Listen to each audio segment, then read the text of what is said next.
Welcome to the Confident Host podcast with me, Kay Gibbs. If you're a holiday let host or co-host looking for more bookings, more efficiencies, and to get ahead, then you are in the right place. Each episode brings you practical tips, real stories, and expert advice.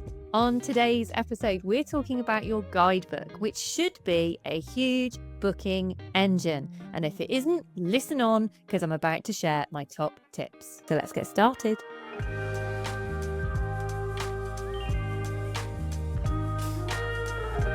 Today, it's me going solo, and we are talking guidebooks. I believe guidebooks are the single most underused tool in our hosting armoury, and I'm going to tell you why in 5 reasons. I think I'll convert you, and I think you'll go away and put more effort in, but just give me these next 15 minutes and we shall see. So your guidebook has a number of reasons for being in existence, right? I wonder if you think of marketing as one of those reasons. And if you don't, I would encourage you to look at Confident Host Circle, because next month in my membership group, we are focusing on guidebooks, and we are going to tang on the content, how to use them and how to optimize them for your business, not just for your guests. So join us. But first, let's go through these 5, I think, areas that your guidebook should be working on for you. Number 1 is one we've probably all got covered: information and explanation. So where do you put the bins? How do you work the hob?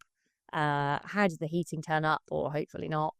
The functional things. Now, there is something additional to this. It needs to explain how to use things, but it could also go one further and sort of make sure people feel comfortable using them. So consider adding the instructions for things like the washing machine. It might be obvious, but that's just going to make them feel like they're really welcome to use it and that it's safe.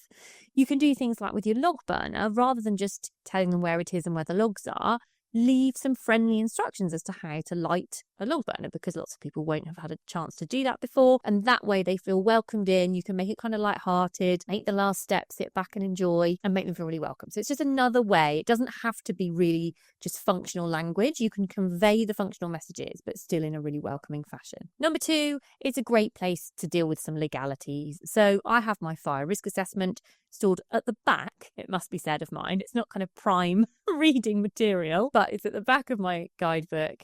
You might want some similar fire safety info in there. Things like where the nearest hospital is, contact numbers, that sort of thing. You'll also want your house rules in there for them to refer to. So if it's things like, you've got a swimming pool about, don't go in the fenced area and users are using it at their own risk, it's not lifeguarded, that sort of thing. Or, similarly with a trampoline or whatever it is that you've got that you want to offer a safety notice for, I would strongly recommend you do that directly through messages as well.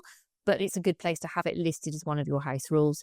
And of course, all the normal things like not wanting people to wear shoes, or not wanting them to smoke, or not wanting them to charge their electric car. All that stuff can go in there too. Hello folks, it's just me coming on to interrupt me and tell you about Confident Host Circle. It's my subscription group, a membership for hosts just like you who are looking to take what can be something of a lonely sport and bring community to it. Inside, you'll find community, training, inspiration and support to feel confident in your hosting and in your business. Each month we enjoy a theme where there will be training, both things that are quick fixes and also bigger, more strategic ways of building efficiencies into your business and just getting more bookings. Confident Host Circle is all inside a private Facebook group where there's a really lovely community of like-minded hosts, as well as the training and the chance to chat and ask questions and so on. We have a monthly live where we either meet up together or you guys get the chance to ask me anything. At its heart, it's about consistency, community and confidence. And I would love to see you there. You can find out more at www.kaygibbs.com/confident host. Now we're going to get to the juicy bits that maybe you've not thought of. Okay, so number 3 is a reduction in workload. By doing numbers 1 and 2 really well, you might create a reduction in workload. You probably will, because they won't need to ring you and say, oh, how do we do this? Oh, I can't make the hob work. I mean, they still might. But it's worth a go, right? But you can also think about the guest journey and questions that might come up. If you're new, then you're going to use your imagination and think through what might happen for a guest, and we'll do that a bit in a moment. But if you're experienced, go back and look at the last few guests and what their queries were. What did they ask you? And probably that's something you could be putting in your guidebook. So let's think through some examples. Think about the different types of guests and when they arrive, what might come up. What might they have forgotten to pack? Where can they get it? And the answer to that might be, oh, actually, we've got some sanitary ware that you can find underneath the sink in the bathroom. Or it might be that you direct them to the nearest co-op that's open at midnight on a Tuesday. Another really useful one is for them to know where they can order supermarket deliveries from and how much notice they might need to give it, because that varies across the country quite a bit, and is super useful information that they therefore won't be asking you for. Or it might be that they've run out of fuel and they need to know where there's a garage that they can get fuel, that sort of thing. There'll also be the more fun things like, can they borrow bikes anywhere, or can they hire wellies or hiking equipment from you or from someone else? Where can they get beach towels? That sort of thing. It's really worth having that in there.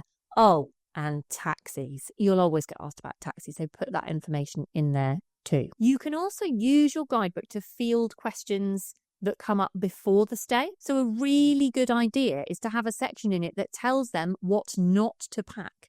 So perhaps you've got facilities that they're not going to therefore need to bring. And that could obviously be a high chair, but it could be something smaller like the wellies that I just mentioned, or beach towels or something like that. So think about how you can reduce their packing and reduce the questions they ask you. So keep adding to that. Keep adding and see how much you can reduce your workload. And if people do ask, you can just send them a screenshot of the guidebook or send them to the right page rather than actually having to type out again. So even if they ask, you save yourself time. Number 4 is the biggest, I'd say. It's not the most exciting. Number 5's that, but it's the biggest. And this is improved guest experience. The primary role of your guidebook is to make their stay absolutely superb, the very best it could be. Now, you as a unique host are someone who has unique things to say about your area, about the house, and about what they should be doing on their stay. That's something that no one else can compete with. You've got that special knowledge, so use it and share it. We all know some people don't want to communicate lots with hosts, but they'll sit and quietly read a guidebook for sure.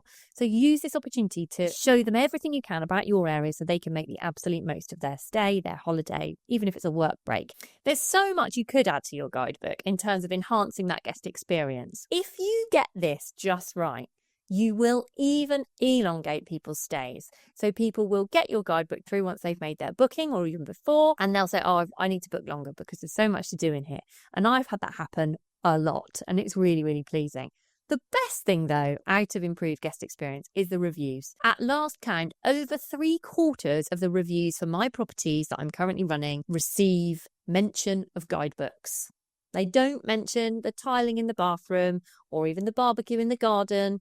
Some of them mention how clean it is, but the number one thing that gets mentioned is the guidebook. It enhances their stay so much that it leaves them with a brilliant leaving impression. They might rebook and they'll certainly tell their friends. Number 5, and this is one you really might not yet be leveraging as you could. You can use your guidebook for marketing. You can share it with people before their stay. You can use it to collect email addresses, and it can be so powerful. If I've converted you and you think, yeah, guidebooks really matter, you can join me in Confident Host Circle next month, where guidebooks is going to be our theme. We are going to be talking all of those that I just mentioned in loads of detail and giving you the exact steps to take to optimize your guidebook. I would love to see you in there. Let's get your guidebook working hard for you, because you're working pretty hard already, right? Thanks for listening to the Confident Host podcast with me, Kay Gibbs. You can find more episodes wherever you normally get your podcasts and on YouTube. Make sure you subscribe, follow, and share away with fellow hosts. You can also follow me on Facebook, where I can usually be found, and also on Instagram for lots more tips and discussion. And if you would like to take your hosting journey further, join me in Confident Host Circle, my membership that brings you consistency, confidence, and community while you grow your business. On the next episode, it's what your tax accountant would tell you if she weren't afraid of hurting your feelings. And we welcome Helen from Maple Tree Services, who is not only a tax and accounting expert, she's also a surveyor and she's a holiday let owner too. So if you've got questions about your capital allowances or about your tax in general, then that episode is for you. See you next time.